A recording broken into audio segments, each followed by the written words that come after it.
Hi, I'm Keanu, and here's how to make my favorite fried Kenyan street foods. Mandazi are these little triangular shaped donuts. They are eaten across the entire country, but the way people make them varies slightly depending on what spices they use and what kind of leavener they use. Some people don't use any spices, some use cinnamon. I like using cardamom. Cardamom is definitely more common in the coastal part of Kenya, but honestly, it is one of my favorite spices to bake with. This type of mandazi really varies depending on which part of Kenya you're in. On the coast, it's really common to use something like coconut milk, where inland, it's actually really normal just to use water or even milk.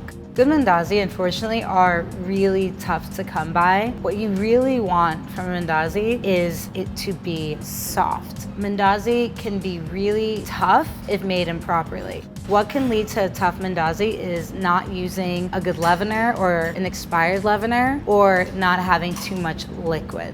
If you can find in the market a really soft mandazi, I am telling you, you have hit the jackpot.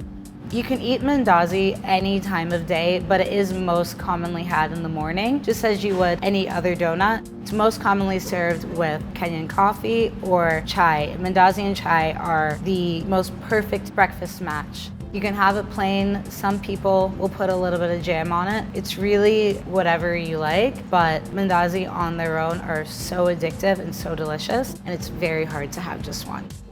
Bhajias are an Indian import to Kenya. They are really common to have in the major cities, so you'll have it in Mombasa as well as street markets in Nairobi. The blend of spices used to make bhajias also varies from person to person. I like mine just to have like a little hint of spice. There's many different types of bhajias you can have. You can have it with onions and like herbs or some fried greens, but my favorite and probably one of the most common ones are potato. The perfect size to cut them is 1/8 of an inch. That way they're still firm and they're not too thin like a potato chip. If your potatoes are thick, they might not be all the way done before your batter burns. They are insanely delicious and packed with so much flavor. It's served usually with different types of chutneys. I like a tomato chutney.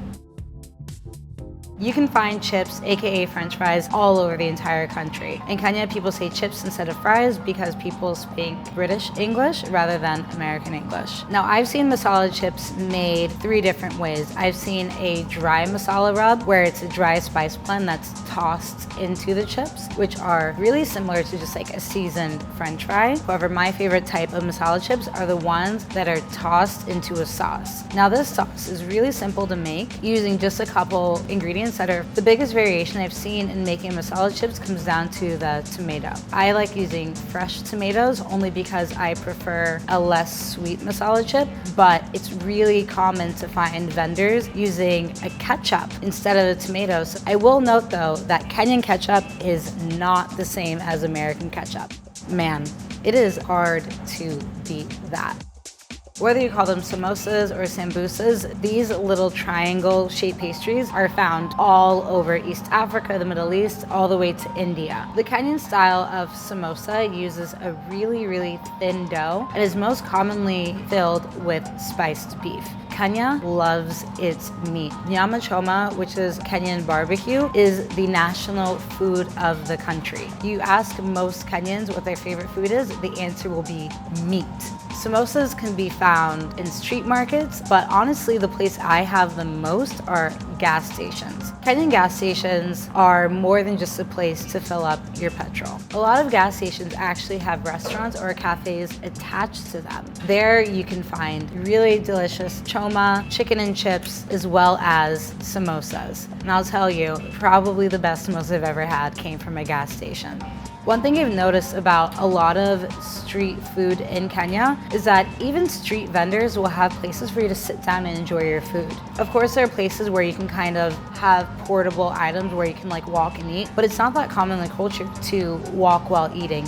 Doesn't matter whether you're in a market or a restaurant, people prefer to sit down and enjoy their meals. It's very common to find street vendors with small tables and chairs right next to their stall for you to enjoy the food. To actually serve it on reusable plates rather than disposable ware, because it doesn't matter whether you have walls around your kitchen or not. People like sitting down and enjoying meals together.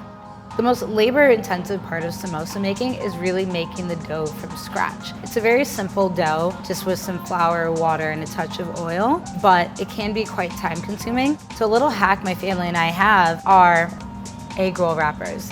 I kid you not, they work fantastically because they are super thin. All you have to do is cut the egg roll wrapper in half diagonally and use it in the exact same way. You might not have time to make your wrappers from scratch, and it's totally okay. People love them regardless of what the wrapper is made out of. My favorite part of eating the Kenyan samosa is the squeeze of lime in the end. The flavors complement each other so perfectly. I'm telling you, it seems like an optional thing, but it will take your samosa to the next level. I kid you not.